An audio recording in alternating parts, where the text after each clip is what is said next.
Assalomu alaykum aziz do'stlar. Ohayo Akademiyada yapon tili darslari davom etadi. Bugun sizlar bilan 13-darsda o'tiladigan yangi so'zlarni ko'rib chiqamiz. Demak, tayyor bo'lsangiz, biz boshladik. Demak, birinchi so'zimiz bu asobimas. Asobimas bu o'ynamoq, ya'ni ko'ngil ochmoq degan ma'nolarni bildiradi. Aytadi, bizga yana keling, suhbatlashgan deganda "Mata asobini kutib kudasay" deb aytishadi yoki bolalar parkda o'ynayotgan paytda ham masalan "Kodamatachiga asondiru" deb, ya'ni asobimas so'zini ishlatishadi. Demak, keyingi so'zimiz bu oyogimas. Oyogimas bu suzmoq yoki cho'milmoq degan ma'nolarda ishlatiladi. Keyingi so'zimiz mukaimas. Mukaimas bu kutib olmoq. Ya'ni kimdir mehmonni siz kutib olsangiz aeroportga borib yoki o'sha bekatga borib aynan mukayra qilgan bo'lasiz. Aynan mana shu so'zni, mana shu kanjidagi so'zni ishlatasiz. Demak, davom etamiz. Tukarimas.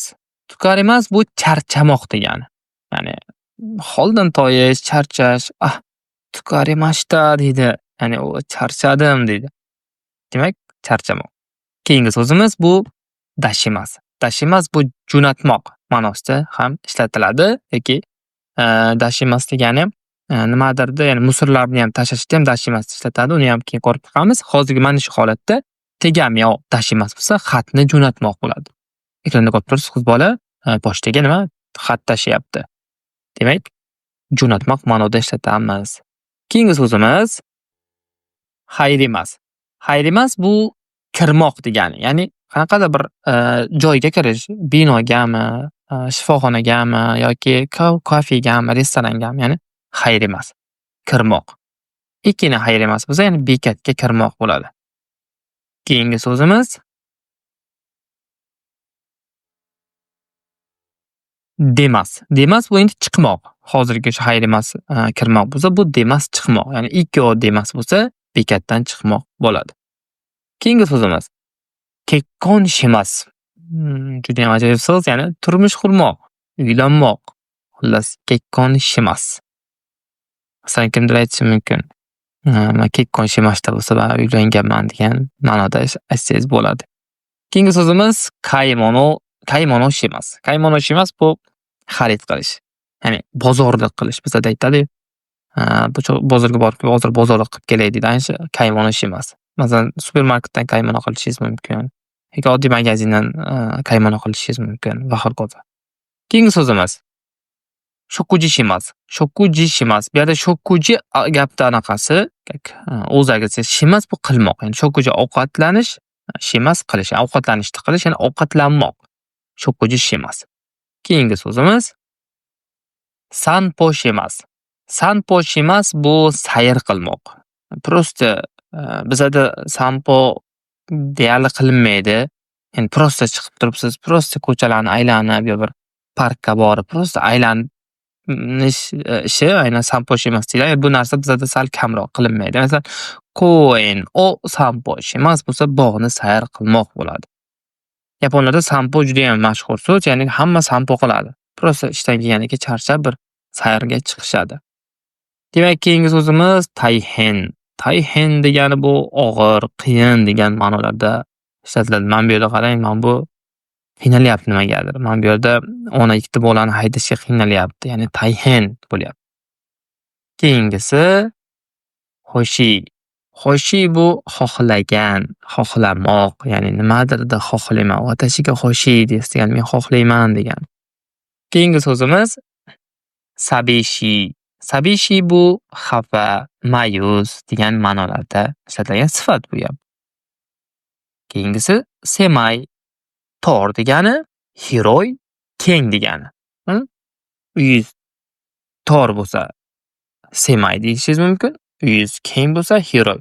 Nafaqat uyga nisbatan, ko'chaga yoki o'sha keng va tor so'zni qayerda qo'llashingiz mumkin bo'lsa, mana shu hiroy va semay degan so'zlarni ishlatsangiz bo'ladi.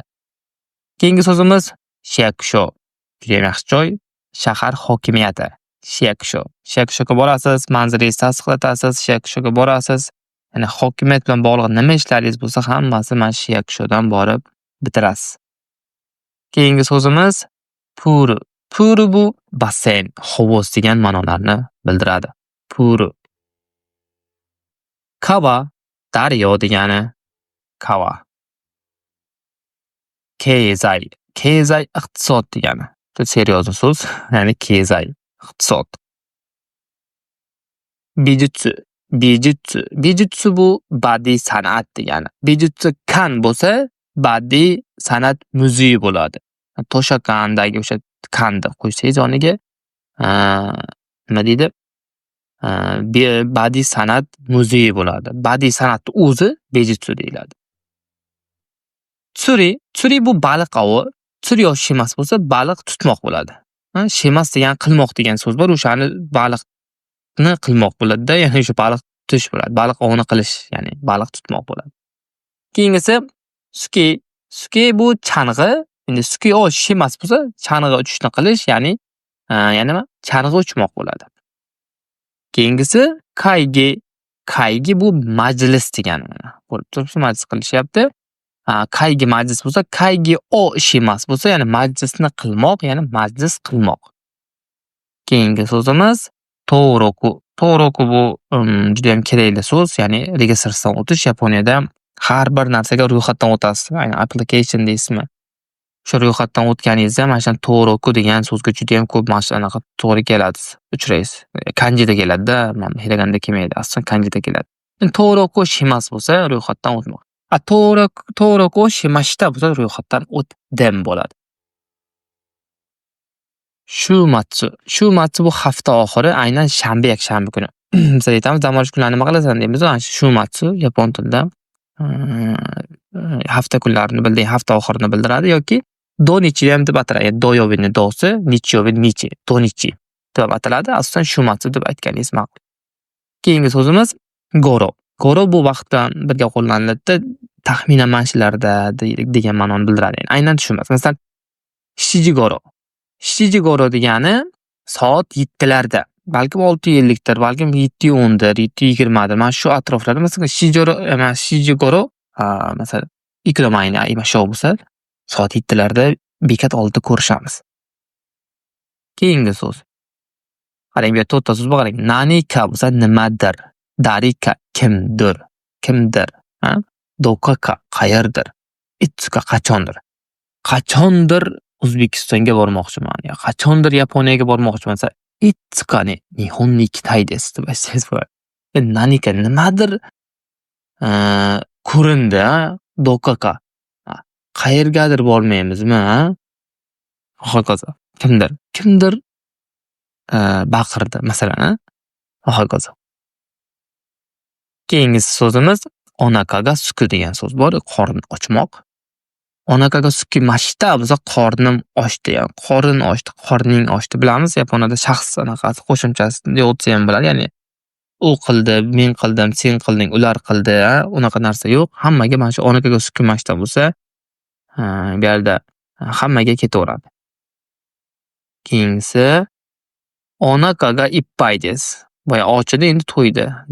Yedik oshlardi, yedik, endi qorin to'ydi. Onakaga ippai desu. Qorin to'q. Onakaga ippai desu. Keyingisi nadoga kawaku. Kawaku bu tomoq qurimoq yoki chanqamoq degan ma'noni bildiradi. Nado degan tomoq, kawaku qurimoq, chanqamoq.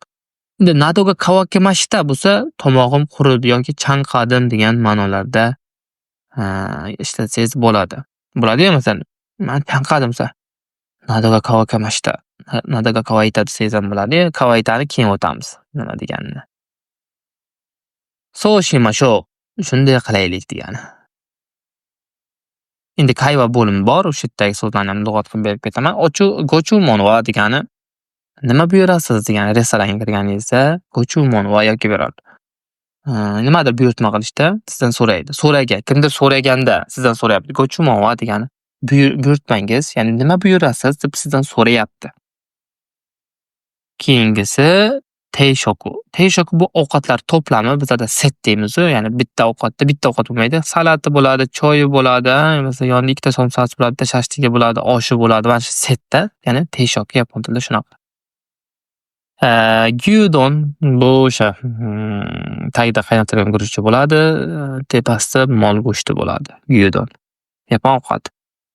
Shoshomachi kudasai judayam ko'p uchraysiz, juda ham ko'p eshitadigan so'zingiz bu biroz kutib turing degani Yaponiyada juda ko'p ishlatadi. Shoshomachi kudasai, shoshomachi kudasai, shoshomatti kudasai degan ma'nolarda ishlatiladi. Keyingi so'zimiz betsu ni, ya'ni alohida. Bu degani, masalan, alohida, ketdek alohida. Masalan, restoranga kirdingiz, hisobni alohida hisoblab bering. Ya'ni betsu ni. Ya'ni alohida degan. Rossiya, yapon tilida Rossiyani Rossiya deb aytasiz. Keyingi so'zimiz Tsuruya, Yapon milliy restoran, Yapon restoran nomi. Tsuruya ham ko'p joyda uchratasiz. Bizda milliy taomlar deymiz-ku. Qayerga borsangiz milliy taomlar deb yozib qo'yadi. Hamma ovqatlar xuddi shunday Yaponiyada Tsuruya.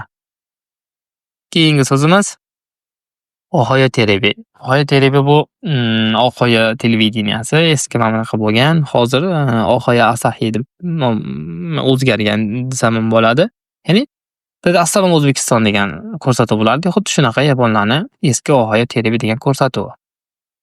Demak, shu joyda bugungi 13-dars yangi so'zlar darsimiz o'z nihoyasiga yetdi. Aziz do'stlar, bizani YouTube, Instagram, Telegram va Facebookda kuzatib boring. Chunki bundan keyin Yaponiyaga va yapon tiliga oid juda ham ko'p yaxshi yangiliklarni qo'yib boramiz. Bexabar qolib ketmang. Kanalimizni yangi yapon tilini o'rganayotgan tanishlaringizga ulashib qo'ying. Like, kommentariy обязательно bo'lsin. Sizlar bilan keyingi darslarda ko'rishguncha xayr, sog' bo'ling, salomat bo'ling.